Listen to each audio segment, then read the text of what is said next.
Hand off for Ward on 3rd and 8. And Ward leaning forward. Flags come down. Oh, there's punching now. Yeah, Finnegan and Andre Johnson going after it. Both of the helmets were ripped off. And we may have even more action. Oh, it's continuing. It spills over.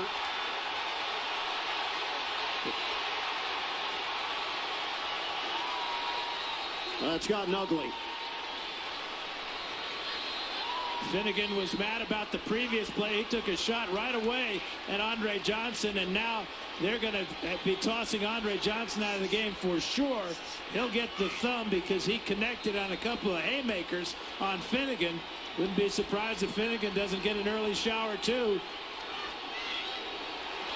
Andre Johnson's day is over. And not only is Andre Johnson's day over, man, the career is over, the dream is now over, and on top of that, that dude's going into the Hall of Fame tomorrow. Hell yeah. You know who else might enter the Hall of Fame one day? DK Metcalf. Anyways, we're going to talk all about that. Welcome to First Kick Seahawks, the show where we prepare you for the first kick of every play by game day. And of course, game day is right around the corner as we have finally entered preseason of the 2024 NFL season. We got a bunch of fun stuff coming up this season. We got new head coach, new defensive coaches. We got new offensive coaches. We got the new kickoff rules, right? We'll talk about that very briefly. And I talked about that before on the show. And then also we've got warnings about my stream. It'll be fine. It'll be fine. Yeah, they're not banning my stream or anything else. This one belongs to me. See, it's always something. It's always something. We have these expectations that we set for ourselves, at least competitive people like myself set for ourselves, and then we have expectations that other people set for us, and then we have expectations that aren't reasonable. For example, I have not been recording often, which means that my recording process and the things that I do are a little erratic right now, which doesn't meet my expectations, but for other people, I'm streaming just enough, right? When it comes to DK Metcalf, I think he's meeting expectations. He's probably not meeting his expectations. And I know for a fact that a lot of Seahawks Twitter and the rest of the community, right, have expectations for DK that are just unreasonable, right? We're not asking him to be the best player in the game. We're asking him to be a Hall of Famer. Year 1, year 2, year 3, year 4, year 5. And we're going to talk about that. Since Andre Johnson is entering the Pro Football Hall of Fame game tomorrow, we just had the Pro Football Hall of Fame game tonight on Thursday. I also want to compare his first 5 seasons to DK Metcalf's first 5 seasons. Let's just see if DK Metcalf is on pace to be a Hall of Fame receiver. And then, of course, we'll compare him to Calvin Johnson, the guy that everyone was like, holy shit, we got the next Randy Moss, right? We got the next Calvin Johnson, DK Metcalf, those expectations. Is DK Metcalf meeting the Calvin Johnson expectations, or is he somewhere in between? This will be fun. Like and subscribe. And we're going to pick this thing up more as I've been getting my feet underneath me. Look, we got a sweet new logo. Thank you for the logo. I had to pay for that. I wanted to make sure that I was supporting young artists, and you should too.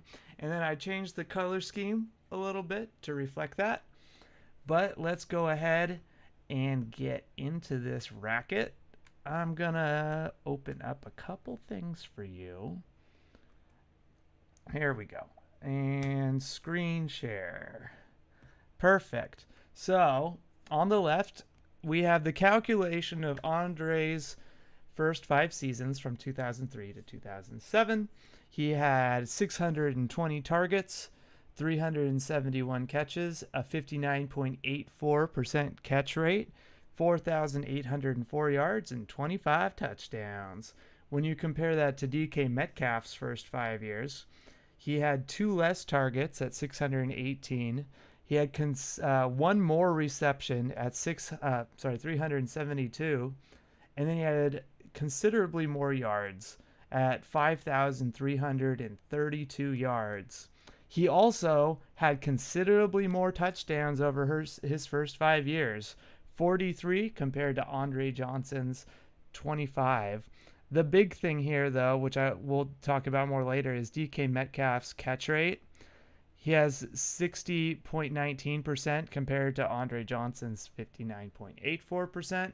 Now, that isn't a huge difference, but it is when we compare to Calvin Johnson. Calvin Johnson's first 5 seasons, from 2007 to 2011, he had 675 catches, which is considerably more targets, which is considerably more targets than DK or Andre got. He had 366 catches, which is less than DK Metcalf has had his first few seasons, 6 catches to be exact. And then here's the kicker. His catch rate is 54.2%, 22%.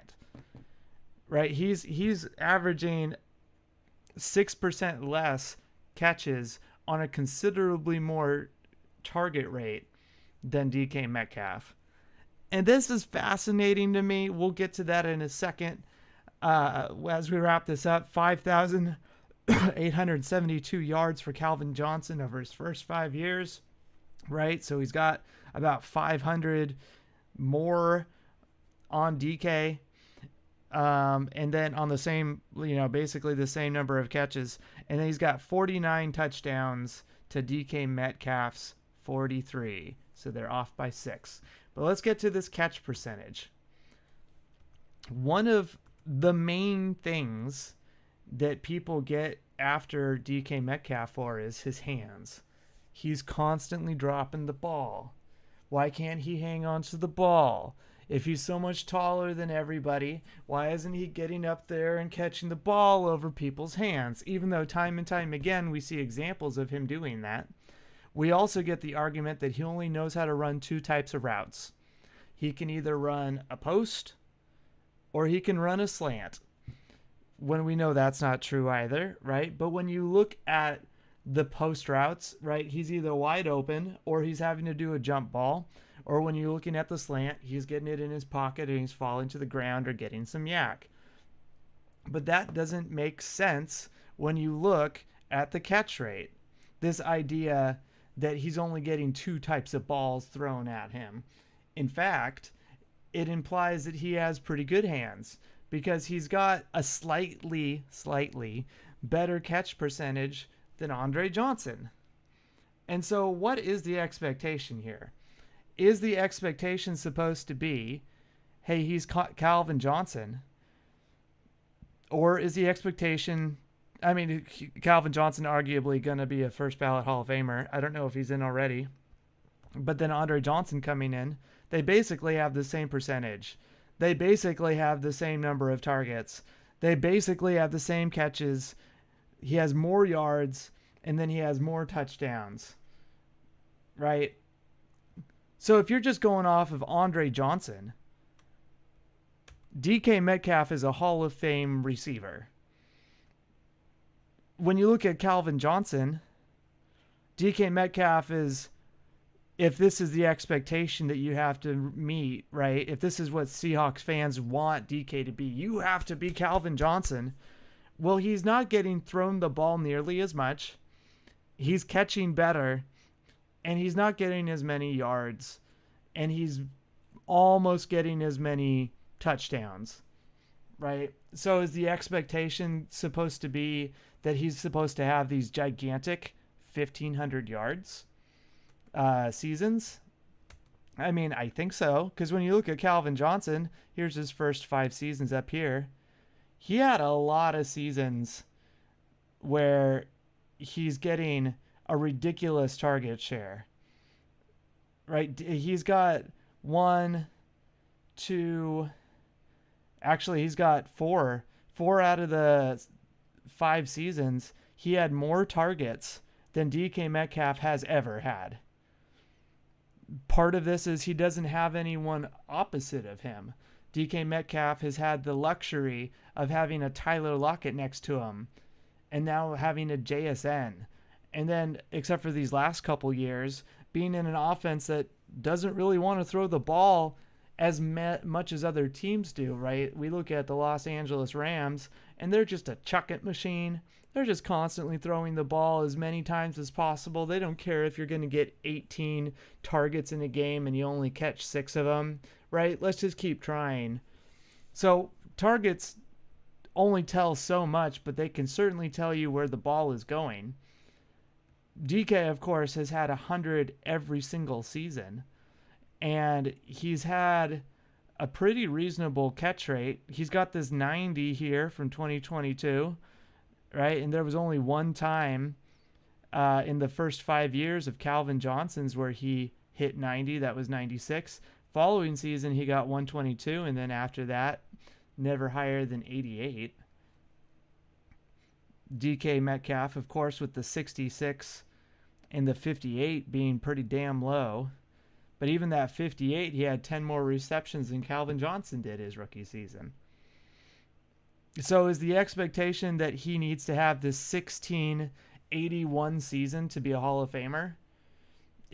Are Seahawk fans going to be finally content with DK Metcalf if he has a season where he has 1,681 yards and 16 touchdowns?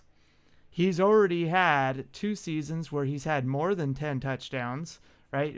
He's had 10 and 12 in 2020 and 21, respectively.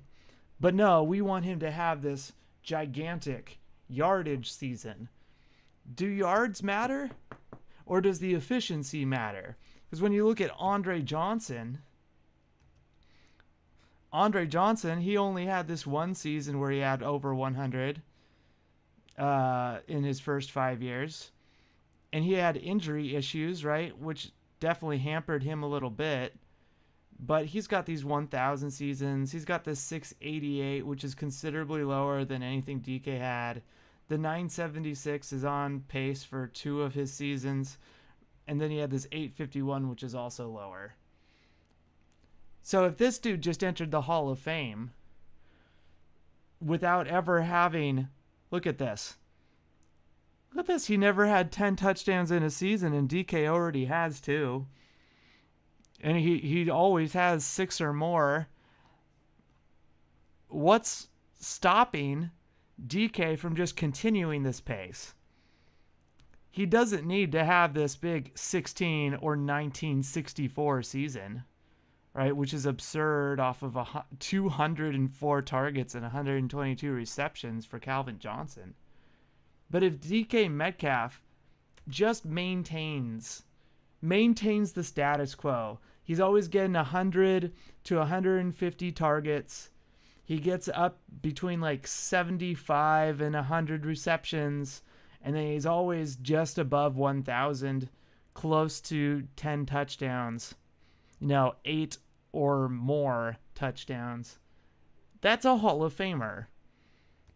That's like easily a Hall of Famer. And I'm getting tired of the argument that DK Metcalf is just flat out not a good player and that we're not using him at all, when all the evidence suggests that he could be getting those extreme targets. And he's getting a fair amount of the targets, right? But his catch percentage is on par with one of the greatest receivers of all time, a Hall of Famer in Andre Johnson.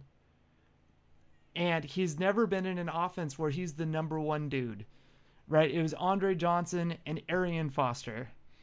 And then it's DK Metcalf and an assortment of running backs and Tyler Lockett, who was taking up those receptions, right? If Andre Johnson had a Tyler Lockett next to him, would he be in the Hall of Fame because he would be splitting his targets? It would be an interesting thing to witness.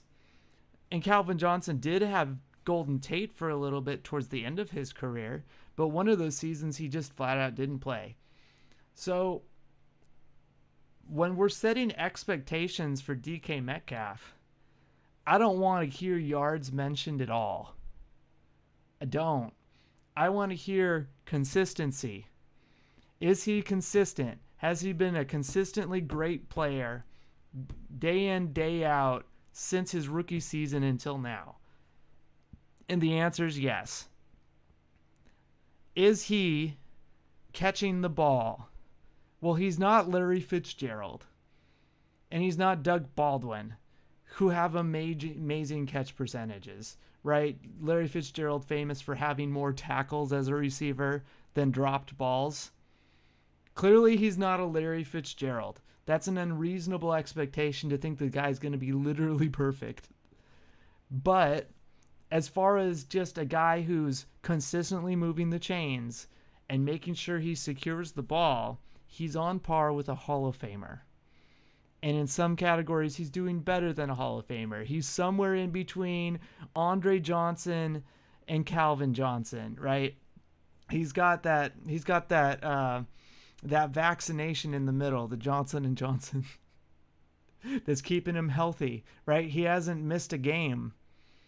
Fingers crossed, knock on wood. I would like to see him used differently, sure.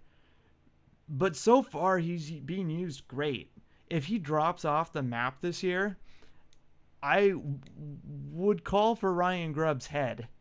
Because if suddenly DK Metcalf is a terrible player and isn't getting the ball, and he has less than 6 touchdowns on the season and like 800 yards, then that means Ryan Grubb is literally not using him correctly. Or it means that JSN and Tyler Lockett are having historical careers because they're taking all of the targets away from DK Metcalf. DK Metcalf is fine. I want to see him not just hang out at wideout, right? He's that third read, fourth read in the scheme where he's supposed to be drawing the safety off, and then if the safety isn't drawn off on his side, then you can hit him, right? That's fine.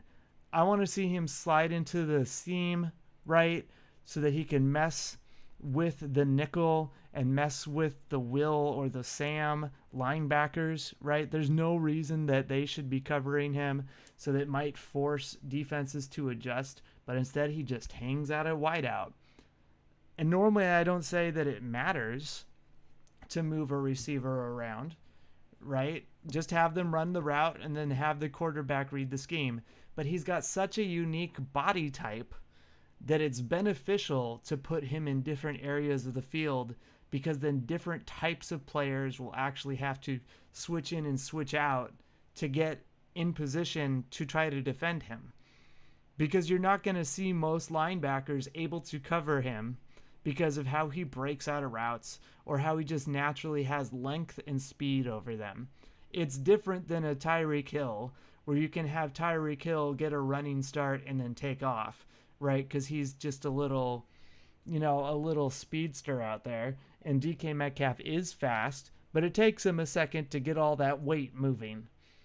Not that much, but enough that, you just have to use him differently. So I would like to see him be used in the seam, sure. I want to see him used at flanker so that he can get some of those first reads, right? Especially, and we'll get to it, if Sam Howell or PJ Walker start for the Seahawks and they're looking on the right side and beginning their transition to the left, there's a good chance their footwork is so poor and their awareness is so poor that they're never going to get to the DK Metcalf read. They're going to probably get the first 2 reads in, right? And then they're going to call it and then hoof it down the field. So I would much rather see DK Metcalf and Tyler swap every once in a while, right? Let Tyler be the flanker. You gotta the wideout. You gotta respect him, right, because of his deep ball catching ability. But then if you just want to get that quick 1, 2, 3, 4, 5, boom, hit him on an out route, hit him on an in route, hit him on the slant, that's DK, right? And I want him on flanker so he can be seen first. That way the strong safety is covering him, not the free safety. I would love that. And so if you want to talk about getting DK Metcalf to that 1,600-yard season that Calvin Johnson had, that's the type of conversation we can have. But also note that if a receiver is being asked to hit 1,600 in a season, that is an unreasonable expectation. You are asking him to be one of the greatest players of all time every single season. And even the greatest receivers of all time weren't doing the shit DK's doing every single season. He is consistent. And if that consistency drops off with Ryan Grubb's head. If that consistency takes off, all the credit to Ryan Grubb, right? You unlocked him. But also remember, Pete Carroll's whole thing was to spread the ball around. We've talked about this before, where out of all players that received at least 15% of the target share last year, DK Metcalf was like 8th to last. You know, for example, Puka Nacua was like 3rd highest in the total number of target shares for his team. And so if you're getting so few targets compared to how many, opportunities you have to just make catches and then just gradually rack up yards over time, you're probably not going to hit 1,600. But if suddenly Puka and DK were to swap and DK is like the 3rd or 4th highest targeted player in the NFL, he's probably going to get that 1,500 season or that 1,700 season just by pure math, right? Eventually, if you throw the dude the ball 200 times, he's going to get a bunch of yards, whether he's scoring touchdowns or not. And he is scoring touchdowns, and he is catching the ball. So what would I expect from DK this next season? 1,100 yards, 9 touchdowns, like 90 to 100 receptions. Does that sound like a bad season? No. Does it sound exciting? Depends. Right? If you're the Bears, that's a really fucking exciting season. If you're just about any team out there, a 9 touchdown, 1,100 yards season with 90 receptions, 100 receptions is a really, really good season. But apparently not to Seahawks fans. No, that's not good enough. DK Metcalf sucks. He's being wasted. He can only run 2 different types of routes. Literally all of that, except for maybe that he's being wasted, is just false. Especially when you look at DK Metcalf's potential, right? When we look at the he's being wasted. The he's being wasted argument is, why don't we just give him the ball more? What a hell of a problem to have for a player. Not the, man, this guy just can't make plays in big moments. He does that, right? We saw that against the Vikings a couple years back. Russell Wilson throws it to him on 4th down on a slant. Him rumbling, almost beating that 49ers squad until he fumbled at the 1, right? Because the Ward, I think, punched it out on the 1 and made a great play, right? You could talk about him being a choke artist maybe, but we have no evidence that that's a consistent problem other than when he's a tryhard. No, he's doing exactly what a Hall of Fame wide receiver would do. But he might need help this next season. And I'm gonna talk about why. So, this is courtesy of NFL. Geno Smith, Mike McDonald relayed that Smith is slated to undergo imaging Thursday to evaluate an unspecified issue, courtesy of Michael Sean Dugar of The Athletic. If I recall, this injury is related to the hip, knee, and ankle. All right, we talk about activating and deactivating the outside of the leg. It sounds like there might be an issue there. I imagine it has to do with the hip flexor related to the IT band, right? You got the hip, and then you got the knee. And there's this band that wraps from the hip outside down and then over the knee, and that allows you to have the flexion, right, and stability. So if he is doing a bunch of reps in practice and it's his driving leg and he plants, he might have crumpled a bit, and then they're like, well, we need to look at that to make sure you don't crumple in game. So for me, at least, it takes me at least 2 or 3 weeks to recover, and I'm not a football player, right? That can be a serious problem if you don't take care of your knee. You can put a wrap on it to try to secure it, but it just doesn't feel the same, right? And if you do it wrong, your kneecap will sublux and pop out of place. So if that's what's going on and he's activation problems outside of his knee, I don't expect Geno to play in preseason. And if he starts week 1, he probably won't look great as far as mobility. He'll need to be delivering the ball on time. He'll be out of practice as far as rhythm goes, right? So there is a possibility that either Sam Howell from the Commanders or PJ Walker, who's been around but most recently with the Browns, could be our starting quarterback week 1. Now, there's a lot of Sam Howell truthers out there. They were taken over from Drew Lock is gone. It's all right. We got this kid, Sam Howell, right? We brought him in for a reason. John Snyder loves him, and he's a quarterback guru because he's from Green Bay, and he just never has the chance to draft any quarterbacks. Look at the last one he drafted. It was Alex Magoo, but no. We're going to talk about Russell Wilson all the time, not what he's done in the backup position. We're not going to highlight John Snyder's ability to keep a Geno Smith around. So let's look at this possibility of Sam Howell, courtesy of Pro Football Reference. He did not have a good season last year with the Commanders. In fact, it was so bad that they traded their best defensive players away to just get ready for the new regime, right? It was a rebuild year. He was set basically to burn, and he burned. He did. He had a 4-13 record, which is part of his fault, part of not. Part of his fault is the fact that he threw 21 interceptions to his 21 touchdowns in only 17 games. He has a 5-13 record over 2 seasons. He only started 1 game in 2022. But that percentage is really bad. He was also sacked 65 times last year, which is absurd. Even the years where Russell Wilson was having a really bad sack year, he never really reached 65. I'm actually curious now. Russell Wilson, Pro Football Reference.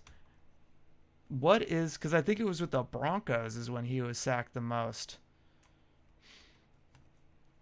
Let's see.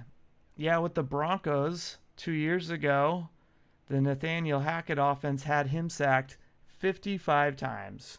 Last year was 45, which is about mid, right? Russell has always been sacked a lot, except for 2021 when he didn't play a lot. And then in 2012 when he was a super mobile quarterback and no one knew how to deal with him. But he has always been sacked pretty consistently above 40 until he got to Denver and got that 55. That's a combination of 2 things. One of those things being, dude was out of shape. Dude was like seriously out of shape. He wasn't getting rid of the ball. He wasn't in a scheme that was good for him. They kept having him throw in between the lines without the guards opening passing lanes for him. And he didn't have the agility to then get outside and make throws where he could see. The biggest thing about Russell Wilson is what can he see? Sam Howell's going to have a similar problem. The biggest problem with him is what can he see, and then he scrambles down the field. But, man, if you got 65, that's not just the offensive line. That's your decision making. I don't want Sam Howell starting after a 65 sack season. he might throw for 21 touchdowns again and 10 interceptions, right? And greatly improve his ability to not throw interceptions. But he had 65 sacks and 21 interceptions. Dude wasn't taking care of the ball. Sacks involve taking care of the ball. You got to get rid of it. You got to have the right footwork. You got to throw on time. And he wasn't doing it, right? Even if his completion percentage was shit, which is at 63.4, which is right? But not horrible. We'll get to that in a second. That sack percentage just tears down any positivity you might have done. So speaking of that, when we look at PJ Walker, people would say he did pretty good for the Browns last year. Last year he won one game, lost one game. He had one touchdown to 5 interceptions. That's great. And he was sacked 11 times in 2 games, which is, I suppose, on par with Sam Howell. The other big thing here is his completion percentage was 48.6. In fact, if you look at every season he won 2 out of 3 games for Carolina in 2022 with that 59.4%, which is just above Sam Howell's 1 game in 2022. But then every other, it's been 57.1, 54.5. He is never shown to be a consistent passer. Even his best season with the 3 touchdowns, he had 3 interceptions. 5, 3, 3, and 5 respectively for every season. He's not a great quarterback. And his sack per year is going up. Basically, the more games you add, right, the more sacks you're going to get. But it would be nice to have games where he's not getting sacked, 4 times. So what are the Seahawks going to do when Geno Smith either goes down midway through the season or flat out misses week 1? What would you do? Let me know in the comments below, because I think they're both terrible choices. The best thing about PJ Walker is that out of the 9 games he's played, he's got a record of 5-4. Okay, Browns had a really good defense last year, won 1, lost 1, right? Carolina a couple years ago had a bad defense, but they brought in that one pass rusher whose name is eluding me, right? At any rate, they were 2-3. And then he won 1 game in 2020, won 1 game in 2022. So he can win you a game. Is that enough to offset the terrible interceptions, the sack numbers, and the completion percentage? Because as we already established, Russell Wilson would get sacked all the time, and he found a way to win. As long as PJ Walker just doesn't fuck up, can they still win? Sam Howell, on the other hand, he's played 18 games. And most of them, granted, came last year on a really bad team. But it's not like PJ Walker was playing for any juggernauts except for the Browns last year. With that 5-13 record, do you trust Sam Howell to win you the game when it matters? Sure, he's throwing interceptions and he's getting sacked and stuff, but can he make the play at the end that offsets it all? You can have a guy who's getting sacked and throwing interceptions and then the next drive come back and win it all, right? He might put you in a bad situation, Sam Howell, by being sacked in the 4th quarter when this is the drive you need to get a field goal, and then get you sacked out of field goal range. Now you got to go for it on 4th and forever and not get it done. PJ Walker, if he just needs to play 1 game, that's probably your dude. He also doesn't have as many games played, which means that he's not going to have as many ghosts. When you look at Sam Howell with that 65 sack season, I don't care who you are, you're going to start seeing ghosts. This is the main reason why I want him to be a project and to just sit on the bench for a year. Because, you're going to start seeing things that aren't there. And you're going to start flinching from the year before. And I just think it would be better for Sam if he had a chance to literally just not play for a year, but be a part of the NFL process of how to prepare for games and how to be a practice squad guy and throw different routes and that, for whoever that we're trying to project him against, which is a big thing backup quarterbacks do, is that they have to try to play like the quarterback that we're going up against that week. So to clarify, and again, let me know what you would prefer in the comments below. I would probably start PJ Walker over Sam Howell purely based off of the fact that he's got a better win percentage. And I don't know if that's a good decision or not, but I know that they both have really weird mechanics and not great, results, except for in the win column. So if it's a coin flip, literally PJ Walker has the advantage on a coin flip. And if, going back to DK Metcalf, if we have a guy who he just needs to not fuck up, just don't mess up, right? Just give your playmakers, Tyler, JSN, DK, Walker, right? Give them a chance to just make a play. Don't do too much. Don't take a sack. Don't throw an interception. He might do it, but evidence has shown that he can just get the ball to his playmakers. It might not look pretty, but if DK Metcalf knows, man, this quarterback sucks, he's probably going to make a play. If Tyler Lockett knows, man, this quarterback sucks, he's probably going to make a play. If Ryan Grubb doesn't trust his quarterback, he's probably going to get the ball to Walker, and it's going to be these easy dump-offs underneath. And as I mentioned before, we have Brendan Nugent, who was with the Chargers, got Austin Eckler some Pro Bowl nods, and he was with the Saints, which got Alvin Kamara some All-Pro nods, specifically in the receiving game. So if Brendan Nugent can do that with Walker, then maybe PJ Walker will just be fine. He'll just dump the ball off to where it needs to go, and we're going to let the playmakers do what they do. DK Metcalf then could continue to be consistent, get the ball in his hands, hit that 1,100-yard season. Everything is gravy until Geno Smith shows up like week 3. That's the hope, right? And if our defense is smothering, maybe Walker doesn't even need to do that much. It might just cover up for how bad he is. You know what else, though, could be really good for us?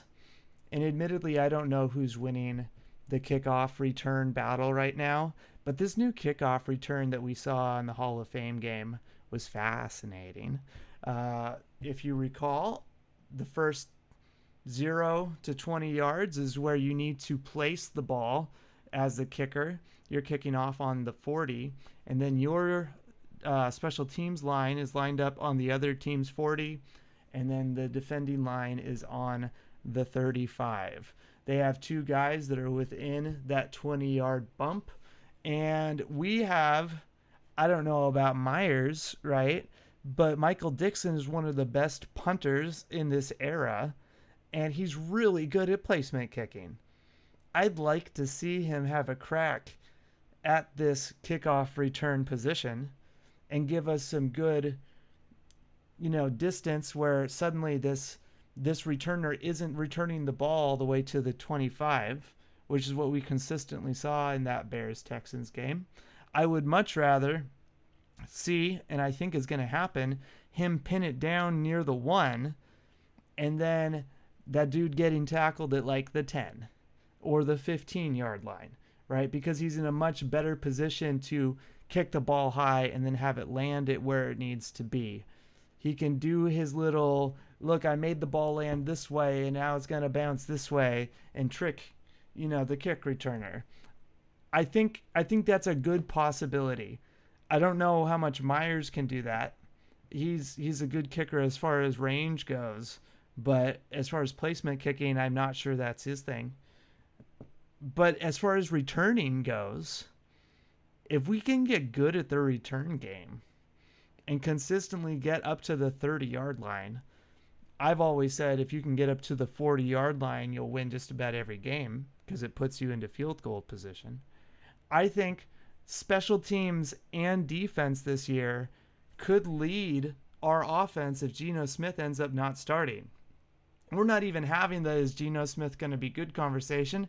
We're just trying to decide what happens if we don't have a quarterback. Good run game. Great offensive line with playmakers around them on the outside. Amazing defense. If we can get even just a top 10 defense and a top 10 special teams unit, we're greatly better than we've been the last 5 years. I don't know.